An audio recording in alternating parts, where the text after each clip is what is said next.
and welcome to Madhu Srinivas Ideal channel, and thank you so much for all the subscribers. And today's topic is passive transport. In previous class we have discussed about passive transport and active transport. In that passive transport there is three types, and let us discuss now what are those three types.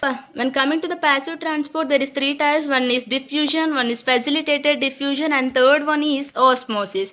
In this video we discuss about the diffusion. Diffusion is nothing but it is defined as the movement of the solute particles. In previous class I have already explained that the movement of molecules in the liquid solid from a region of higher concentration to a region of their lower concentration without the utilization of energy is called diffusion. Okay.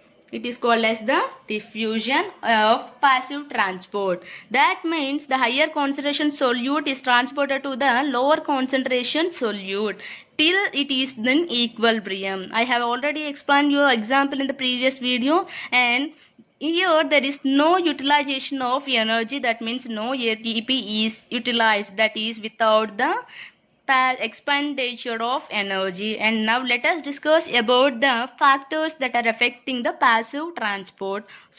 diffusion transport. When coming to the factors that affecting the rate of diffusion, the temperature is increases, the rate of diffusion will be the fast. That means in lower classes we have studied that the hot food or the cooked food can be smelled the greater distance as compared to the food in the fridge or a refrigerator. That means the reason is the kinetic energy of the particles is more because we are heating. Means the temperature is increases, the rate of diffusion is fast. Okay, and now coming to that, another factor is density. If the density of the substance density of the substance. If the density of the substance is high, then the rate of diffusion will be low, according to the Graham's law. The law of Graham's law, what it is explaining is the rate of diffusion is indirectly proportional to the root of density of the particles. Okay, that means it is inversely proportional. When coming to the next factor, the concentration gradient is high, then the diffusion will be the fast. If the concentration gradient is high, then the diffusion will be fast.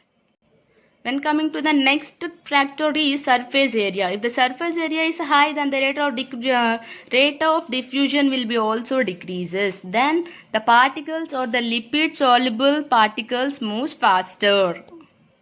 And this is about the diffusion transport. In another video we will discuss about the facilitated diffusion. When coming to the facilitated diffusion, facilitation diffusion is nothing but here there will be the carrier protein. That means the transport takes place with the carrier protein.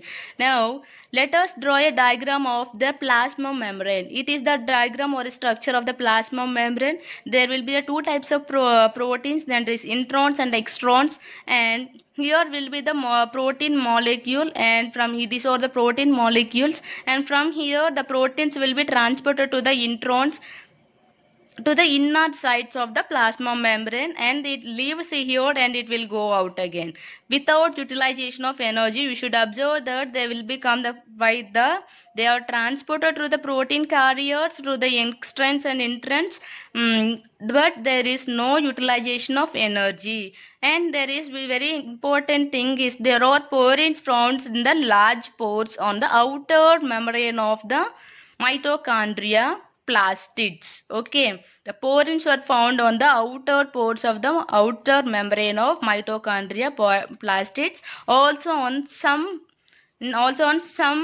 cell wall or a cell membrane on bacteria. And there are two types of proteins in the facilitated diffusion. There are aqua proteins, that are water channels are characterized by the polar particles. That means they transported to the sodium ions and calcium ions. Chlorine ions. Sodium ions or chlorine ions or sodium ions, they are transported through the polar particles.